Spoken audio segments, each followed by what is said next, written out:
computer. It says live, preparing, recording. Oh, it's trying to prepare to go live, but it's not going to go live. Technology.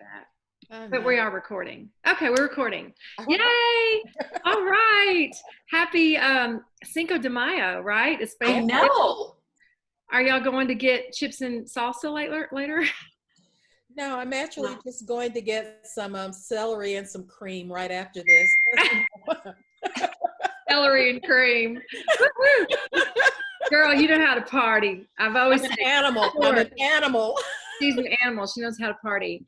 Well, we can't connect on Facebook Live today. We're so sorry, girls, but we're recording it, so we're going to put it on in a little bit.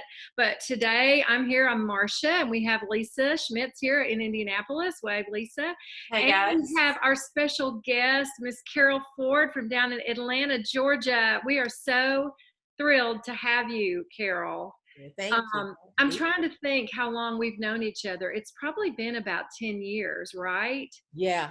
I mean, it was like right after the last Great Depression. I recall it 19, I don't know, what was it? 42, 19 and 40. No, it's been about 10 years. Well, I think it's been about 10 years since I first came and performed with Home by Dark. Yes. So for those of you that are in the Atlanta area, some of you may know about this amazing singer-songwriter series that's just outside of Atlanta, kind of in the Alpharetta area, called Home by Dark. And I've been going down there as a songwriter for several years, about once a year.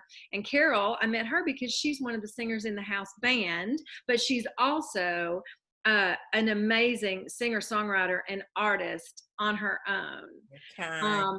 I mean, this woman is so gifted, and I hope everyone got a chance to go down and see the video that I posted of her doing Both Sides Now. I know, Lisa, you just saw that last night. I did, and you had said to me that it just slayed you. And so as I was listening, I mean, I was already prepped with that, right? But oh my word. I mean, I have chills right now, just thinking about it. It was such a beautiful, personal, what's the word I'm looking for? You put it into a totally different perspective for me. It was absolutely beautiful. So thank you. I mean, it's one of those songs that, I've always loved it. I loved it the first time I heard it when I was a girl, but my sisters and I were even talking about how, some songs you grow into. I grew into that song. It's like I listen to it now. It's like, well, I thought I knew what it was about when I was singing it, but now I really do. I know now that I know nothing. Yeah. I don't know if I told you, Carole. Of course, I told you that Jimmy sent me that, and I sent it to our friend Christopher Cross, who loves you, and he wrote me back, and he was just so touched by your version of it as well. One of his, you guys bonded because y'all are Joni Mitchell. Yes, fans. we are. And when Christopher came down, you guys immediately bonded over Joni. Yeah. And so I knew he would love your version. But he also said, he said something about, I was looking to see if I could find it, but he said something about the lyrics of that song grow with you in life. Yes. It's true.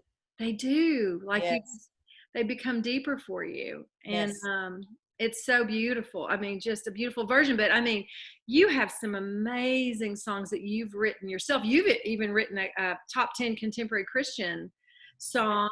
Did you write that with Mylon Lefevre? I didn't write it with him. I actually wrote it about 20 years before I met him. Really? And it was a situation where, like when you're getting ready to do an album back in the days when we all were on labels, and you had these deadlines. He had a situation where he was trying to record an album and had finished most of it, but needed, you need one more song. And he'd heard my sisters and me singing, and we all went to church together at Mount Perrin Church of God in Atlanta. And he heard us sing a song in church one Sunday night. And he said, wow, I want to record that song. He said, this is back in the old days, can you get a cassette? Right. The younger people will not even know what that is. That's great. can you get a cassette to me? And we did. I had a cassette that we got to him. I sent it to him. For My Growing, which is the song, was actually on the flip side of the cassette of the song that he wanted to do. He listened to the other side and said, no, I think I want to do that song. So he and Amy Grant were supposed to do a duet. Something had happened with Amy and they couldn't meet the deadline. So I guess like 2 days before they had to hand it over, he said, hey, Carole, he said, can you come and sing it? I'm like, come and sing what? He said, that song you wrote. I did. The rest is history. That's so amazing. I mean, what an exciting time. And that CD, Crack the Sky, it was a Grammy Award winning. That's right. Wow. That's so awesome. Yeah. Well, so just let's go back a minute. Let me tell you, where were you born? I was born in Macon, Georgia. And grew up there? And grew up there. Stayed there until I went to school, went to college, and then went to college in Atlanta, attended Spelman, and then went back there because I did not care for the big city. And once I left Atlanta, I just said, boy, I'm glad I never have to go back there again. God had other plans, didn't he? He did. Wow. So college in Atlanta, you go back to Macon. Yes. And what were you doing there in Macon after college? I was doing what pretty much every girl was doing at that time. I worked at the mall part-time, and then I did teaching at a local high school. And, I was actually pretty much okay with that. And but my sisters and I were singing. The guy who was managing us had known Marlon Lefebvre back from the time when, he was one of the founding members of Atlanta Rhythm Section. Yeah. I had known him from then, and, known him from times when he was on tour, with the Stones and, all of that other stuff. And then had heard that Marlon was a Christian, and when we heard that, it was like, yeah, sure he is. That's right, because we had we're such women of faith. Okay, such women of faith. So he heard that Marlon Lefebvre was doing this Monday night Christian rock concert called Airborne. He booked us into Airborne. So we started, doing Airborne. When I was in college, I would actually go to Sunday night services over at Mount Perrin, which is where Airborne was. Okay. And so Sevenfold Sisters, we did Airborne. Marlon talks to our old manager and he says, I would really like for those girls to work with this ministry. And, it took about a year before we moved. Literally, I mean, we were young. When you're young, you don't need sleep, okay? So every Monday after we would get off work on our jobs, we would drive to Atlanta. We would do the Airborne concert, and then we would drive back to Macon, sleep for 2 hours sitting on the sofa and then go back to work because you don't need sleep. All you need is Cokes and chocolate bars is all you need. So we did that for about a year. And it was actually Marlon who said, I think you girls are actually supposed to be here in Atlanta. And so we wound up back in Atlanta, and there we are. And Sevenfold is your sisters and also cousins, right? Is it? Sevenfold is actually comprised of 3 sets of sisters. Oh. Vanessa and myself, and then the Street sisters, Angie, Valerie, and Jacqueline, and the Reed sisters, Charlotte and Alice, and the Streets had a cousin, Evelina. That was the 7 of us. So, so you got all of these families. We grew up together in Macon. We grew up in church together. We sang together. Initially, not because we wanted to. Originally, we sang together because my pastor heard that I was playing in this contemporary Christian group someplace else. And he called my mom and he said, he said, we need a junior choir at church. Tell Carole to come over and set up a junior choir at church. And it's like, I was a young Christian, and really, like when you first get into that relationship with God, I mean, I was just in love with him. I was enamored of God. I really was. But when my mom said, the pastor wants you to come over to the church and do a choir, and I was like, am I being punished? What is happening here? So I did, though, because I was being obedient. So Vanessa and I, we went over, and Jackie Street, who is passed now. Oh, I loved Jackie Street so much. Phenomenal bass player. So all of us grew up together, all of us kids together. Jacqueline is his twin sister. So his mom heard that I had to do this gospel choir. And so she said to my mom, I want my kids to be in the choir. So then I went to pick them up to go to choir rehearsal. And when I'll never forget, when I went to pick them up, I went into the house and it's like, yes, ma'am, Mama Street, I'm here to get everybody. And they were like, it was like they felt like they were being punished. It's like nobody wanted to do this, okay? So Charlotte's mom heard that there was this junior choir going on. So she calls my mom and she says, I want my girls to be in the choir. So all of us literally would get into this old Galaxy 500 I had. All of us, okay? All of the girls, my brother John, who was the guitarist for the group, Jackie Street, who was playing bass, we would all get into that Galaxy 500 and we'd go to church and we'd practice, and nobody wanted to do it. But it was exactly what God wanted. He was purifying something in us. We did get kicked out of church on Sunday morning for singing an Andre Crouch song. The pastor put us out in front of everybody, okay? He stopped the service to put us out for singing that rock and roll, oh my gosh, Andre Crouch rock and roll music. Oh my goodness. but God was faithful.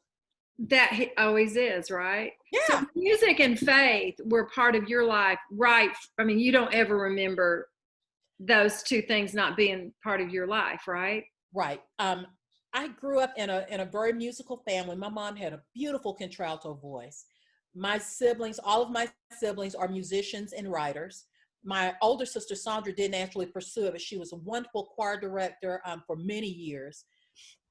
But all of us were writers. My brother Billy, who died back in the 80s, was incredible musician. He played with James Brown and Bobby Bland and loads of people. He was a side man for a lot of people.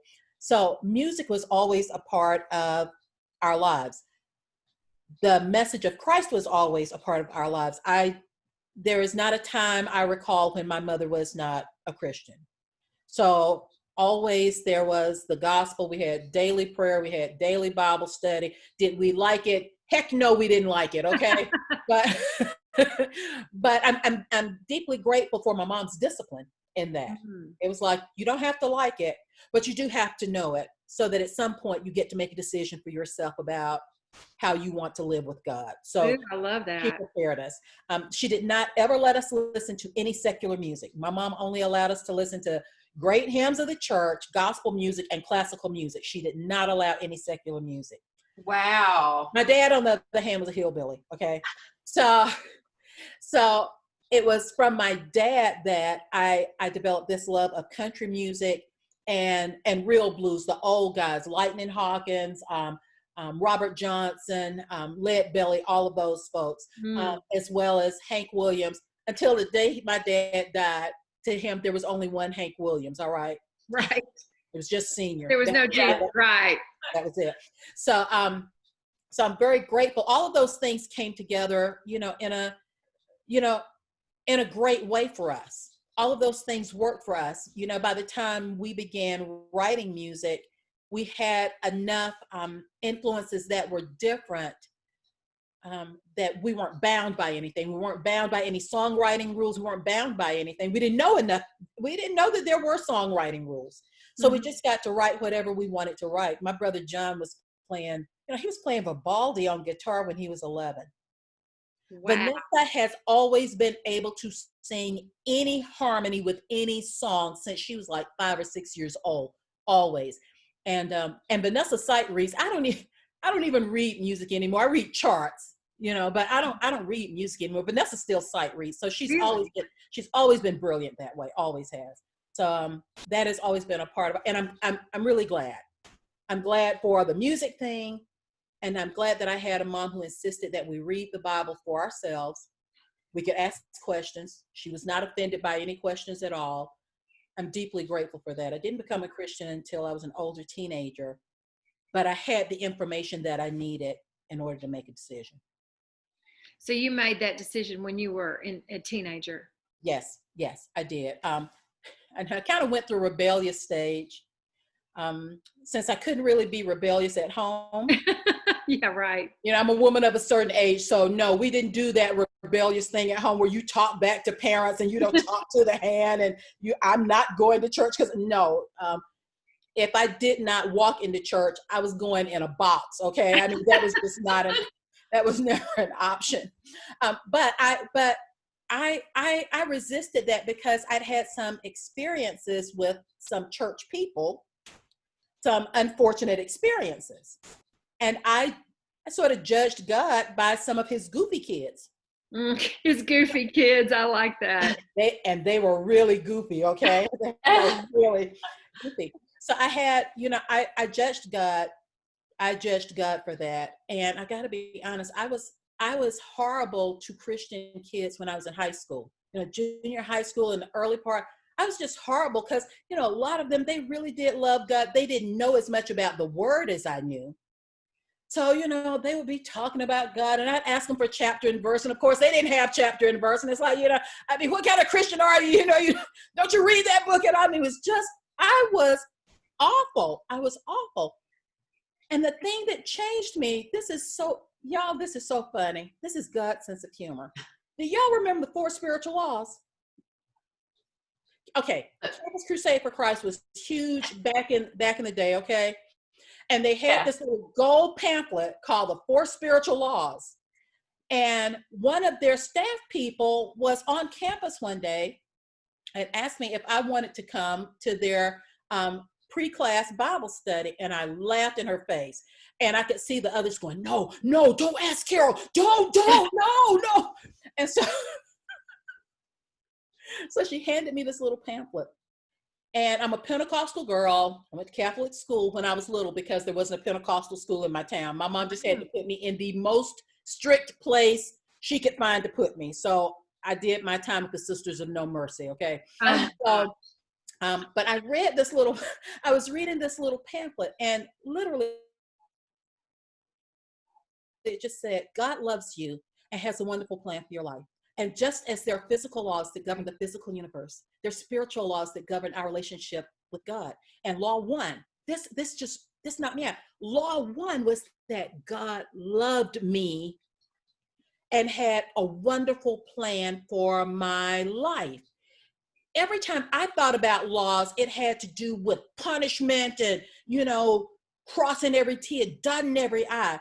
Mm-hmm. And I didn't know what to think about that. I knew all of those scriptures, but I never thought about it that way. That God actually has a law that says he loves me. Wow. I couldn't get away from it. I couldn't stop thinking about it. And I remember, like many of us did, I remember kneeling beside my bed 2 weeks before my 15th birthday. And yeah, I was that kind of a hellion at 14, okay? But I remember, it was October, it's Macon, Georgia. It was just starting to get cool at night. It was a clear night. In those days, we opened our windows. We didn't have air conditioning. And I was by myself in my bedroom. And I just got on my knees by my bed. And I said, okay, God, if you really do exist, I'm asking you to come into my heart. If you really do. I knew a lot about God, but I didn't really know God. And I got to be honest, I wasn't actually sure about this God really loving. I understood that God so loved the world, but this was something personal and I wasn't really sure. But I prayed that prayer, did not have, the big Pentecostal experience. I've had plenty of them since then. I love that. But I knew that he was suddenly inside of me. Wow. That's all. I just knew. That was the moment. Yeah. Nothing else, no tears, no anything else. It was a knowing. Yeah. It's just a knowing. Do you think all of that prep that your mom did, even though, you were being drugged, kicking and screaming about it all. Mm-hmm. I've always said this about friends that have had kids that were like the wayward children. You Mm-hmm. know, if they've grown up that way with you instilling it in them, and they've been in church even though they didn't want to be there, Mm-hmm. it's still deep in there. Yes. It just Yes. has to come out in its own time. Yes. Right? So Yes. she was planting seeds with you Yes. that whole time. Yes. That's such a beautiful thing.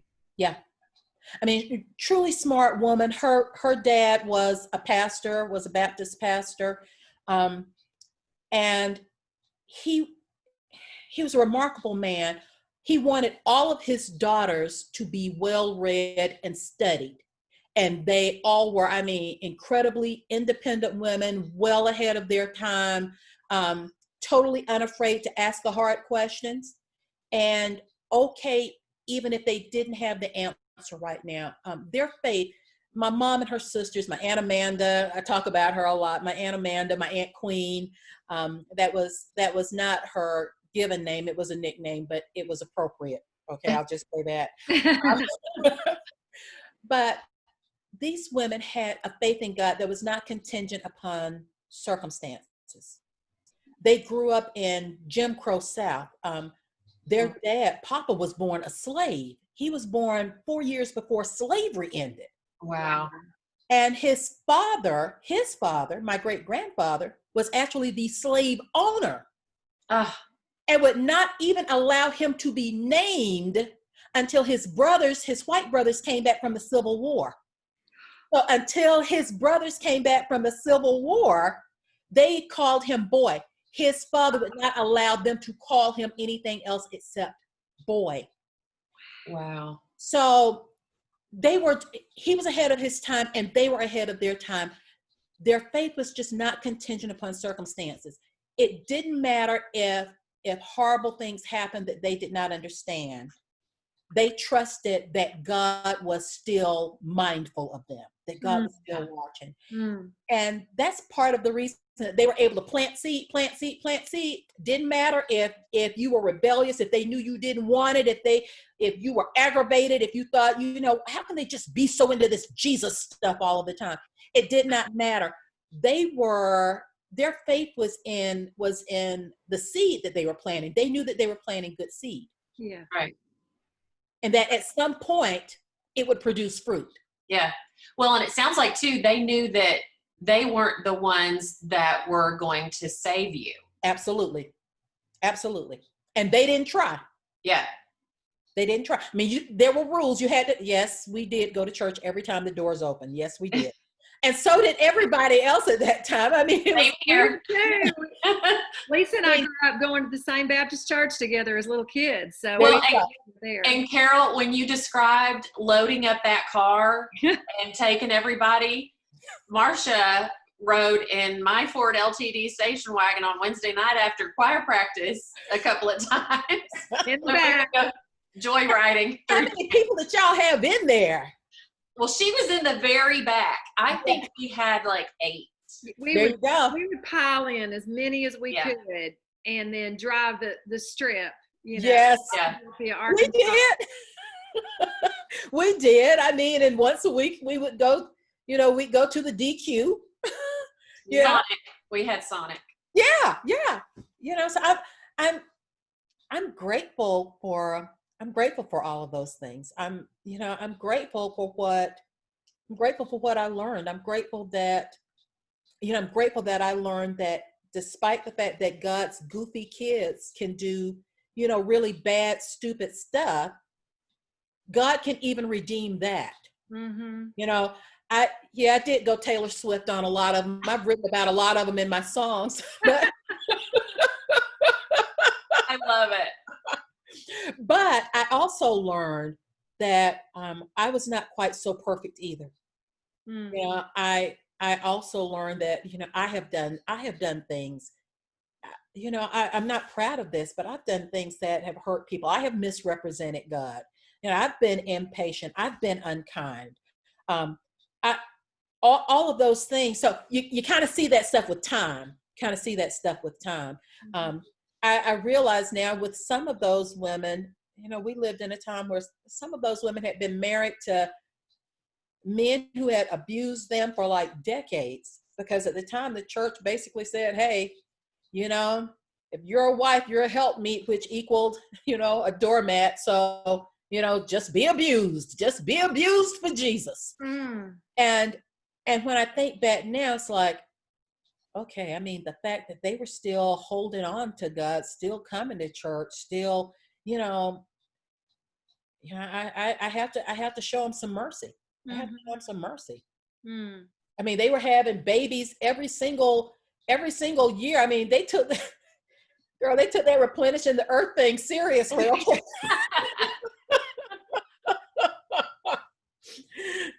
I mean, Vanessa and I are 18 months apart. Oh. When I think about my mom right now, I was 18 months old, and my mom had twins. With an 18-month-old, she had twins. Wow. I might have driven myself off of a bridge. Okay, I'm serious. So in hindsight, it's like, okay, everybody has a story. Everybody has a story. Yeah. And God is looking at the whole thing. I always thought that he was really just looking at me, and he is just looking at me, and he really is just looking at you, and just looking at you too. That's the thing that has always been one of the biggest mysteries, is how he can look at all of us so personally at the same time. Yeah. But it's the most beautiful thing about him too. And I know a lot of Lisa's story, and you and I were talking last night, Carole, about that. It's like our stories. The church I've recently started going to, the slogan is where your story has a home. And I loved it because, and so many people are drawn to that, because all of our stories, especially when we get, like you say, become women of a certain age, we have, our stories are deep and messy and wide and beautiful and awful. But for me, learning to sort of embrace the whole story and not be ashamed of those messy pieces, and know that God still took all that mess, and is making something beautiful out of it. When I let him, I get in the way sometimes. Nah.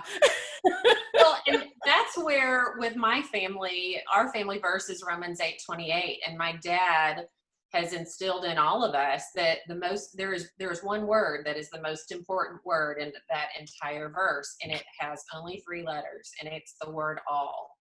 And we know that in all things. Yes. And so that word all can encompass the wonderful things, the tragic things, the painful things, the ugly things, and the most beautiful of things. Yeah. And that has been my life story, is that everything that has happened to me has had a positive come out of it on the other side, if I remember that he is in all of it.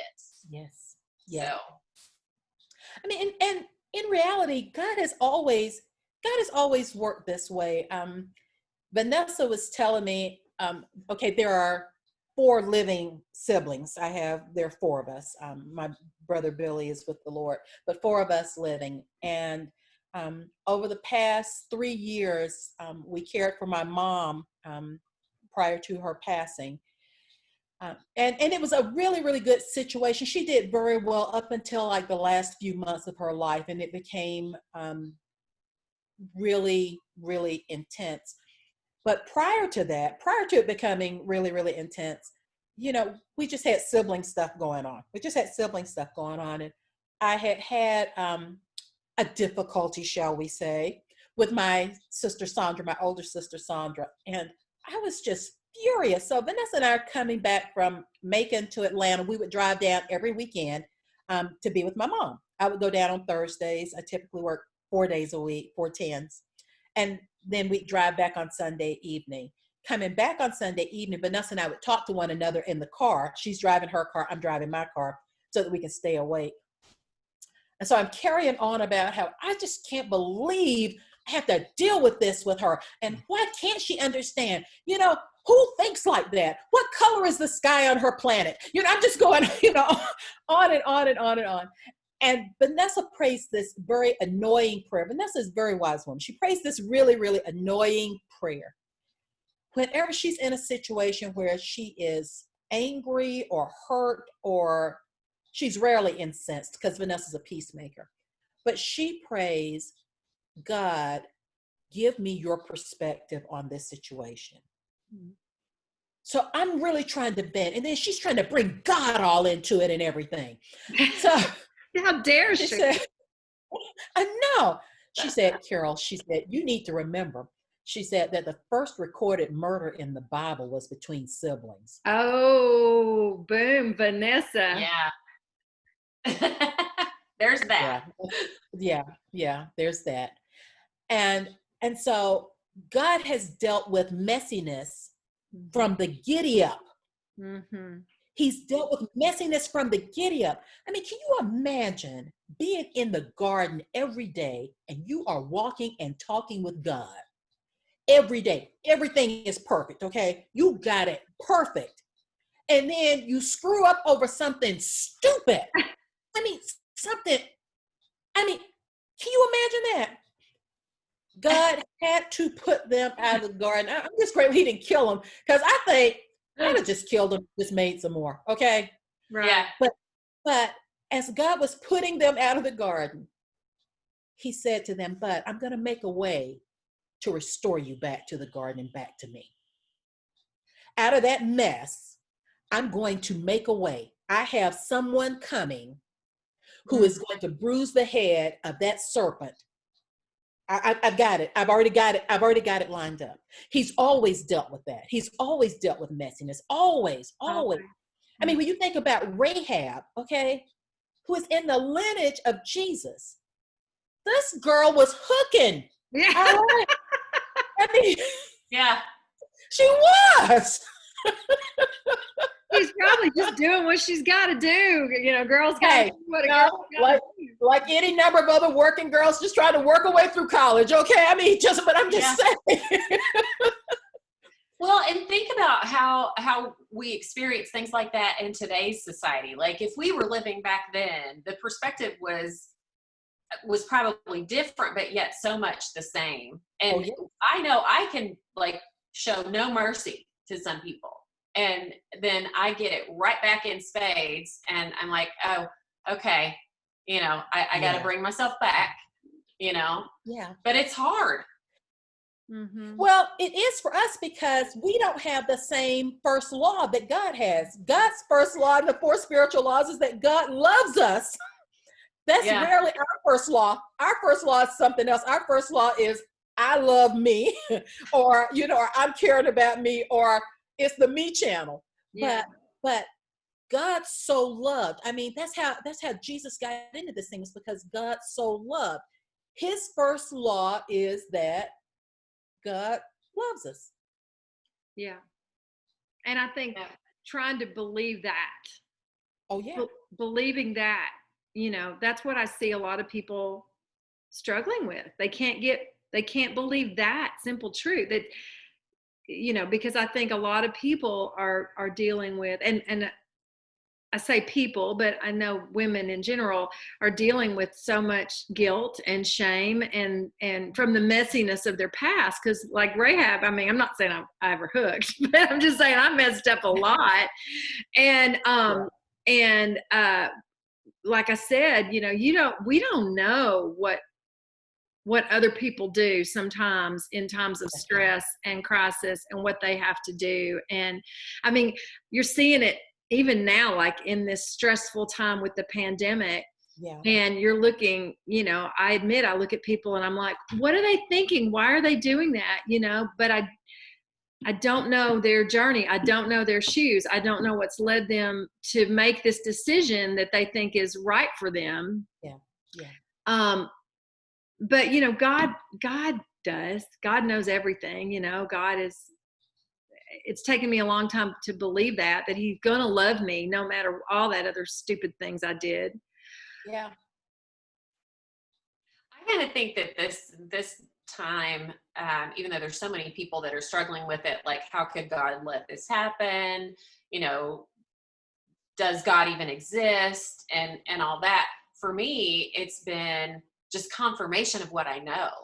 And so for me, it's not been stressful. It's been, I don't know, I've turned inward and really listened to him from here, from my heart, instead of just with my mind as I read, or with my ears if I'm listening to something inspiring. And that's really been my prayer for those people that I know that are struggling, is that they find a way to have that kind of peace. Because for me, it's just proof. I mean, it's proof anything can happen. Yes. Literally anything. Yes. Yes. Yes. I think that, I think that sometimes we kind of think that God is like some kind of Santa Claus or a bellboy. I don't even have bellboys anymore, but like back in the day, there would be a bellboy when you went into a hotel, and, and the hotel clerk would, tap the bell, and this guy would come running, and, he'd be at your service. God is not that. He's not that. God is Father. And indeed, the Bible talked in Isaiah about the government being on his shoulders. And I'm right now, I'm still trying to kind of take that apart. He's pretty much everything except a bellboy. And God is also a mystery. So, do I know him? No, I just know a lot about him, and even though it's not grammatically correct, I say this all the time, me and God got history. So, I know something about, how he works. I know a lot about how he's worked in my life. I have to, even in situations where people do stuff where I'm going, is there even a brain inside your head? Because I can go there sometimes. Sometimes I look at people and going, what are you thinking? What?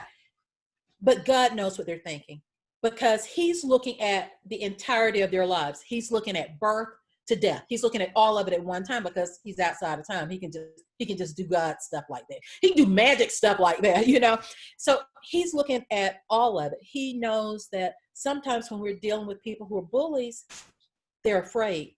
They're people who are incredibly afraid. Sometimes when we're dealing with people who appear to be flaunting themselves, they are people who have always felt unloved, never enough, and never. Oh my goodness, how often do we deal with people? How often have I dealt with that?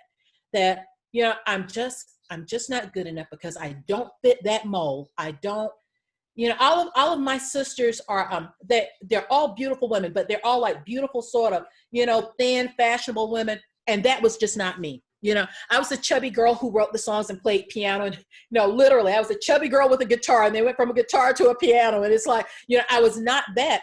And so always feeling judged, because society does judge you, we work in that business. That's just a part of it. Yeah. But I also found out that I was internalizing that. I was judging myself. And then I started thinking, well, that's probably how God feels about me too. And it's like, no, he doesn't. No, he doesn't. Allowing God to get at that. And even in this time, this pandemic it's scary. Yes, it's scary. It's scary. But there is quiet around me all the time. It is absolutely quiet. Sometimes I'll wake up at 2:00 in the morning, and I will, probably now that everybody's trying to go back to normal. But, weeks ago, I would wake up like maybe 2 or 3 o'clock in the morning, and it would be absolutely silent. Not a car, not an airplane, just absolutely silent. And I got to tell you something. I felt so much a part of humanity, because I realized, wow, there are probably loads of other people who are waking up right now and thinking, wow, it's awfully quiet. It's awfully quiet. But in that quiet, I got to do a lot of praying. I got to do a lot of praying and a lot of, listening to God through his word, but also in my heart. So it has been, I don't know what's going to happen tomorrow. I think we all want everything to go back to the way it was. I don't think it is going to go back to the way it was. And in reality, I don't think it should go back to the way it was. I really don't. That's what I was going to say. Yeah, I don't. it's fine for me to wear a mask. That's less makeup I have to be concerned about. But it's selfish. It's so selfish of me. But I think that when this becomes whatever it's going to become, I hope that we are not just different people, but we are better people. I hope that we are closer to God. I hope that we are mindful. My mom used to say this all the time. God rest her sweet soul. She used to say, the same God on the mountain is the God in the valleys over all of it. He's the same God. He's the same God who is with you when all is going well and when nothing is going the way you planned it. Nobody planned this, okay? I didn't see this coming. Mm-hmm. I got news for you. I had plans for 2020 and it did not include pandemic, okay? So, but the closeness of God, I have hummed that song, for months now. He's got the whole world in his hands. He's got you and me, brother, in his hands. He's got you and me, sister, in his hands. Another song that we used to sing when we were kids, we would sing, Lord, I want to be a Christian in my heart. And sometimes when I find myself annoyed with people, and I've had to really curtail my news watching, because if you watch the news, I don't care who you are, what your political stance is, I don't care. You will be angry with somebody in just a little bit. That caused my first fight with my husband a couple of weeks ago. See, sometimes you just have to, just turn it off. I did. I turned it off. I'm not watching it. I'm not listening to it. Yeah. And I'm so much more at peace. Yes. I will learn the things I need to know when I need to know them. It's the truth. It'll come up. It'll come up on, a news feed or something. Yeah. It will. But that taught me something. That taught me something about me. And I did. I started back just singing that little song. It was a prayer. Lord, I want to be a Christian in my heart. Lord, I want to be like Jesus in my heart. I want to be more holy in my heart. We would sing that. In my heart, Lord, I want to be like Jesus. Amen. Yeah. Speaking of you singing songs, I told you last night that yesterday morning I got up and started my day to your beautiful voice. And I did it again this morning and I filmed it. It was so breathtaking.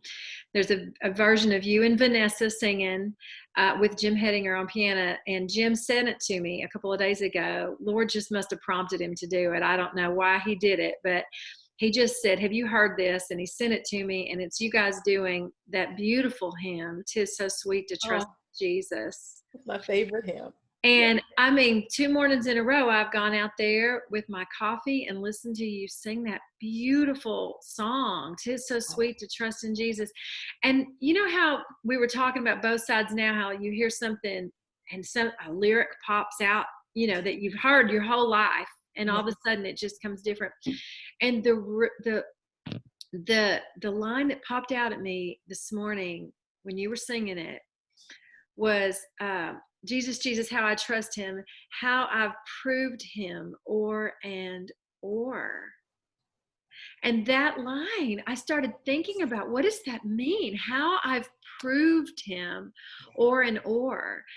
And what I think it means, I was like, what does that really mean? I was like, how have I sung that my whole life and never thought about what it means? But I guess I've just proved by my wanderings, I've proved his faithfulness every time. Is that what that means to you? Yes. That's the history. That's you and God. That's your history with him. Yeah. I loved that line. I do too. That's beautiful. He's proved, I think about him proving himself to me, but it's my actions that caused him to prove himself over and over. Yeah. It's that love thing. He never stops pursuing us. He never stops pursuing us. And that's what I'm sorry, go ahead, Lisa. Oh, I was just going to say, I don't know if you guys have heard of this series called The Chosen that you have to get on your app on your phone and then it projects to your TV. So it's only 8 episodes, but it's about Jesus. And it is unbelievably good. But Carole, what you just said, is taking me to the images from this show, because he was always there when he needed to be there. And it was as if, they were like, how does he do this? How does he know? It's because he loved them so much. But yeah, he lets them trip all over themselves. Watching the way that he deals with Matthew is just beautiful. Yeah. And you see all of the wheels turning in Matthew's head, and Jesus just kind of lets it happen. It just, I don't know. I think we forget that a lot of times because we're just going through all those motions, but he is right there. Yes. And he's kind of guiding us, just waiting on us to say, oh, hey, I need help with this, Yes. So Yes. yeah, I love that. You were using the word last night, Carol. We were talking about being attuned, when God is attuned to us. Yes. Yes. And that's what I just thought of when you were describing that, Lisa. It's like he was so attuned to Matthew. Yeah. But he's not going to, he gives us our free will to do it our way. I mean, he's watching over us that whole way. It's God's cool like that. He really is cool like that. Oh my goodness. He really is. I mean, the steadfast love, we used to sing that song, steadfast love of the Lord never ceases. Steadfast, meaning always, always, always.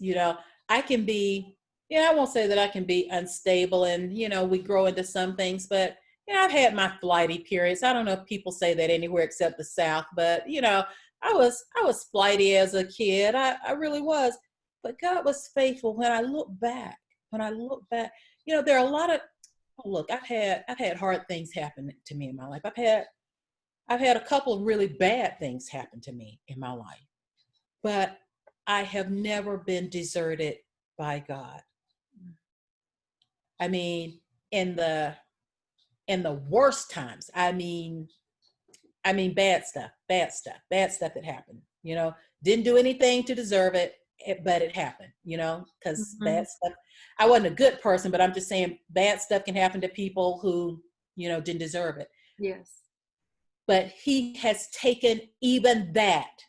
None of it has been wasted. He has redeemed it. He has redeemed it. Yes. When I was in it, I thought, here I am. I'm serving you. I'm worshiping you. How could you let this happen? And now I'm going, wow, okay. You redeemed it. Isn't it cool when you see that? I didn't just live through it. I lived. Yeah. He does. Nothing's wasted. Like you just said, nothing that we live through is wasted. No. One of the things I really try to encourage the women in our little community, although I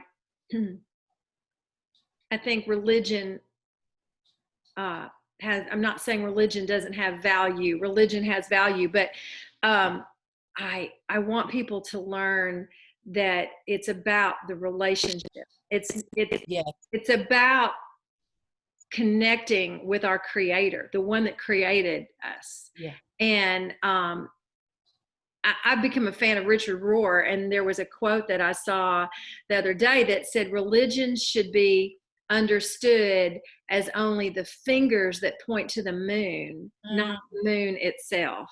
Yeah. And that's the thing. It's like, I'm glad for my religious background. I'm so grateful that my parents had me in church every day. And again, Richard Rohr talks about having order, 3 parts of your life, of your religious life: order, and then disorder, and then reorder. Yeah. So, yes. And so, and I've definitely been through those stages, of the order, and then kind of questioning a bunch of stuff and like, wait a minute, what, and then being in the disorder phase of it all, of my spirituality, and then sort of reordering it back into a transformational relationship with God. God has transformed me, and he's still transforming me every day. I mean, I falter every day, but it's so much about that connection with Creator. And I see that with you.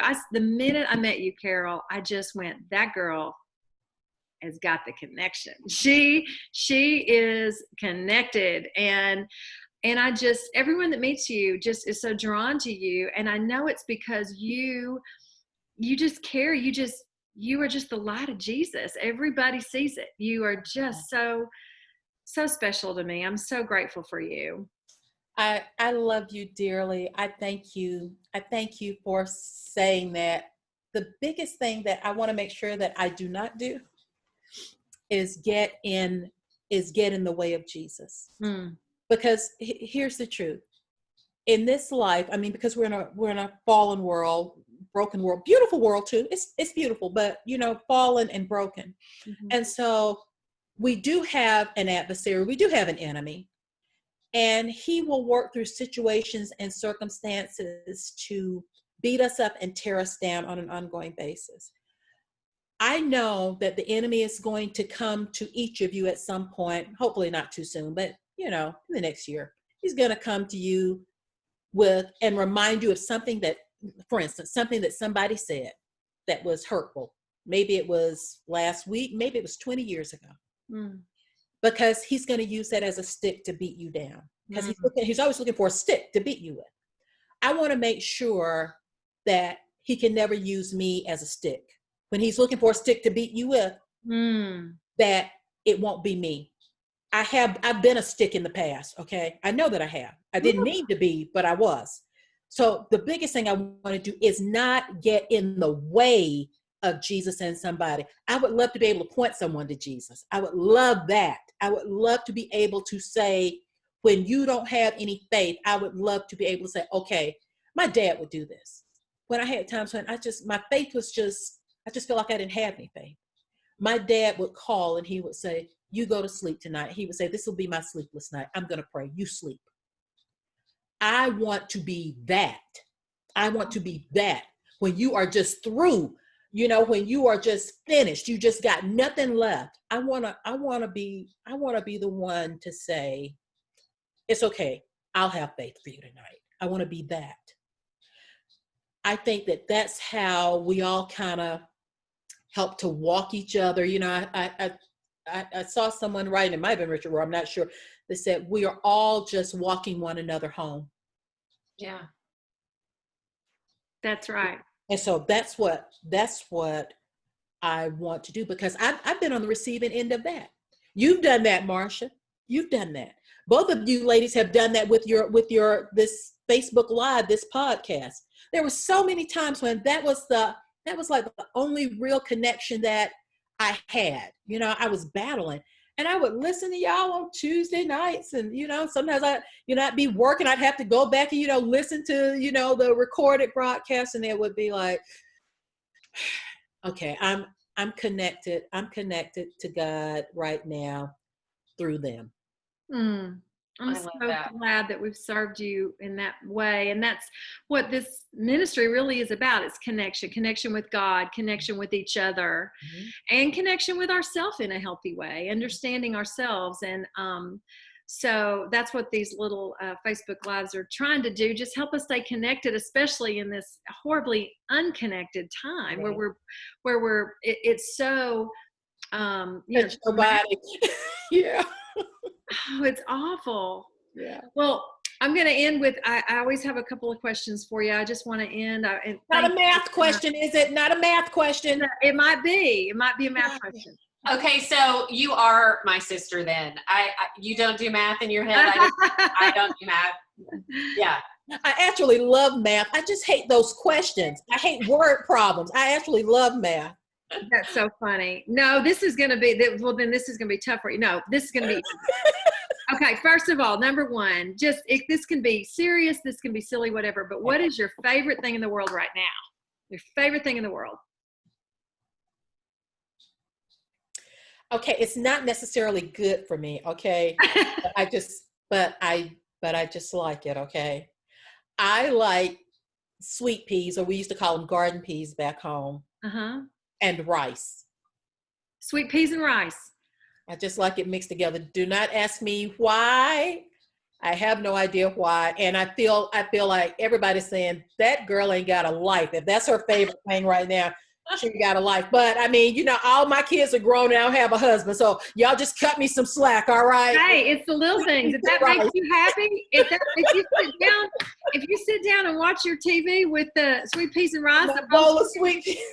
And you know what, Carol? I doubt that there's going to be an issue with you finding those two things in the store. Exactly. There's plenty. There's no toilet paper and no Lysol. But when I finish this call, I'm going to Kroger to pick up 6 cans of sweet peas. Okay, That's hilarious. Okay, the last question: how can our community pray for you right now? How can we pray for you? I would really appreciate, prayers for me to be focused and disciplined right now in my physical activity. I had some issues last year with a torn, tibia, the whole thing about the ankle. So I really need to get back into a physical discipline. And I've always done that before with lots of walking, and I've enjoyed it, but I didn't do it last year. I was focused on my mom, and I was in that big giant Frankenstein boot. So now I actually have no excuse. I just need to ride my bike and use my Pilates chair. So I would appreciate, prayer for me to be very focused and disciplined and to look forward to it. Yeah, I struggle with that same stuff, but when I do it, I know I always do feel better. It's just, it's just a discipline, right? Yeah. Do you exercise every day, Lisa? Oh, good grief. You should not have asked me that question. So I am a former runner. I have a spin bike in my room over here. And I am a certified yoga teacher. But the one thing that's happened to me during this pandemic is I have not done anything. Like I've ridden my spin bike once, and I've done my own personal yoga practice twice. And I know better. I mean, I know better. So no, the answer is no. Marcia's been walking a mile every day. I mean, I know. I'm so jealous. It's just a mile. It's not very far. And even with that, I'm still 30 miles a month. Some of my well, that's what I keep thinking. It's adding up. So I'm trying They say just 15 or 20 minutes a day is all you need to do. But I've been so consumed with doing so much more for other people that I don't stop. And I don't think I got up and walked 20 feet twice yesterday while I was doing stuff. And I'll be back at it as soon as we get off this call. Spoken as a true Enneagram 2. Yes, ma'am. All right, ladies, thank you for your time today. Carole, we just you. appreciate you so much. And Lisa, I appreciate you so much. Yeah. And I'm just so grateful for y'all in so many ways. So y'all have a great day. You too. I love you both. Thanks, Carole. Thanks for being a part of this community, Carole. I love it that you're here. Thank y'all. Thank y'all. Love you. Y'all be have a good day. Bye. Love ya. Bye-bye.